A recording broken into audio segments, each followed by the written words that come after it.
Hello, Assalamualaikum warahmatullahi wabarakatuh. Saya Remy daripada FL atau Suvis, dan hari ini saya nak sharekan dengan korang tentang adakah public Wifi selamat. Okay, so public Wifi merujuk kepada Wifi dekat kolej ataupun Wifi dekat asrama, Wifi dekat mungkin dekat MACD dan sebagainya.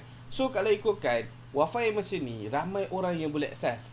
So boleh dikatakan sebagai data kita ni tak selamat untuk akses benda ni. Okay, so kalau ikutkan bila kita nak guna public Wifi ni, kita kena ada beberapa langkah yang kita kena buat supaya kita punya data tu selamat dan laptop kita selamat, phone kita pun selamat. Okay, so langkah yang pertama adalah turn off sharing. Okay, so kena tutup sharing tu. So korang boleh pergi, kalau biasanya kalau korang first connect Wifi, dia akan tanya, so nak enable sharing atau tak nak. So lebih baik jangan enable pun, disable je sharing tu. So at least tak ada orang yang boleh hantar masuk ke dalam laptop ataupun phone korang lah. Okay, so yang kedua pula, korang kena enable firewall. Okay, kebanyakannya firewall ni memang dah tersedia on pun, so tak ada masalah lain tu. Okay, so yang ketiga pula, kita lebih baik kita gunakan website yang menggunakan HTTPS. Okay, so kalau HTTPS ni boleh kata lebih secure lah berbanding HTTP biasa sahaja. Okay, dan kalau ikutkan kebanyakan website sekarang pun dah pakai dah HTTPS, so which is a good thing lah.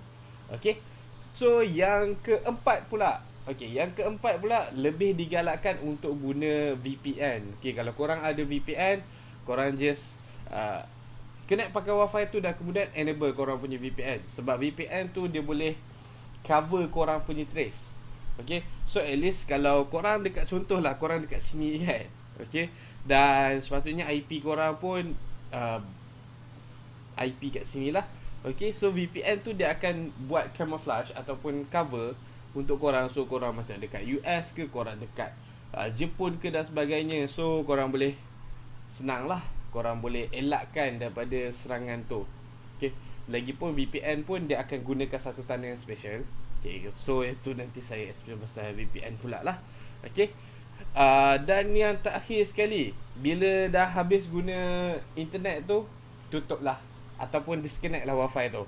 Okay, tutup Wifi ataupun disconnect Wifi, so at least dia dah stop connection.